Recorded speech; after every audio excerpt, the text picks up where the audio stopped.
I wanted to take you through how to cut one big piece of paper into small strips and what we use them for.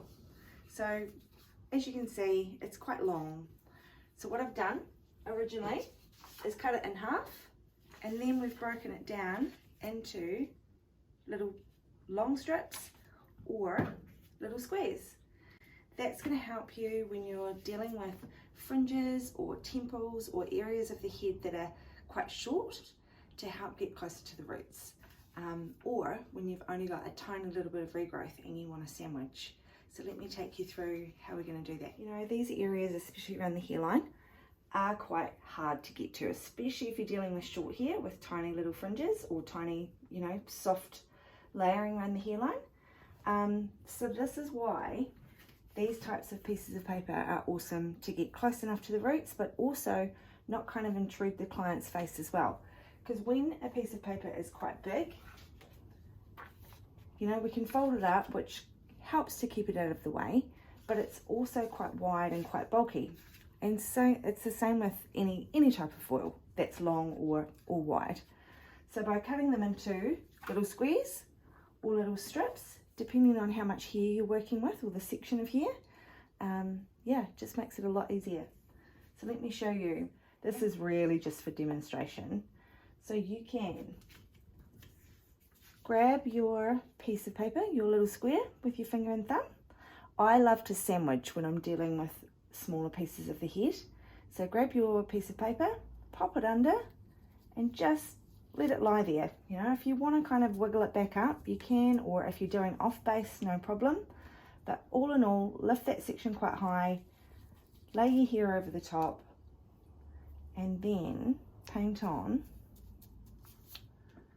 your lightener or your colour, whatever you're using, to minimise any, I guess, slipping or you know, dropping when you fold over or you fold in with tinfoil or any other mesh. You can just grab another piece and put it straight on top. That just helps to minimise any disturbance at that root.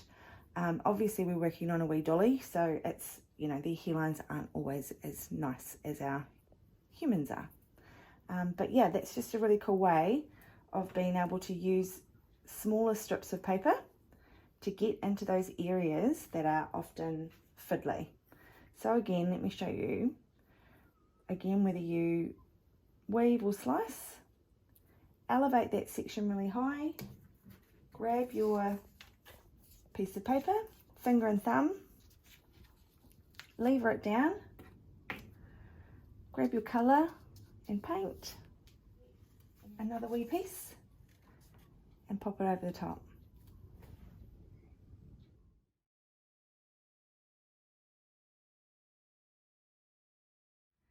Couple of reasons why you would cut your paper into tiny little squares.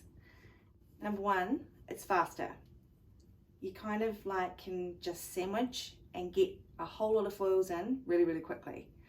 Reduces movement. So when you're actually putting them in the hair, you don't have to be folding in and folding over. You're basically just putting one on top of the other, so sandwiching. It's a lot more comfortable for the client. Like, we don't have to have a whole lot of paper dragging around their face, especially when you're only dealing with a little bit of regrowth. So that leads me to, I guess, saving money. You know, if we're not using as much paper, we're not, I guess, creating as much waste, and it certainly will make your paper go a lot further. Reduces the risk of slipping. This is a big one. I often get asked, how do I, you know, I'm worried that it might slip. So when you're making smaller sections, it's not as heavy, or there's not as much weight dragging it down.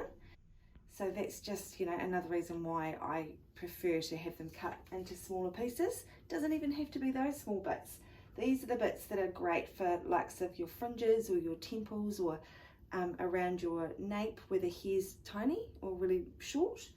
But most of the time, my favourite length would probably be that length, if not cut in half again. Especially when I only need to colour, you know, so much regrowth. So yeah, enjoy using smaller pieces of paper.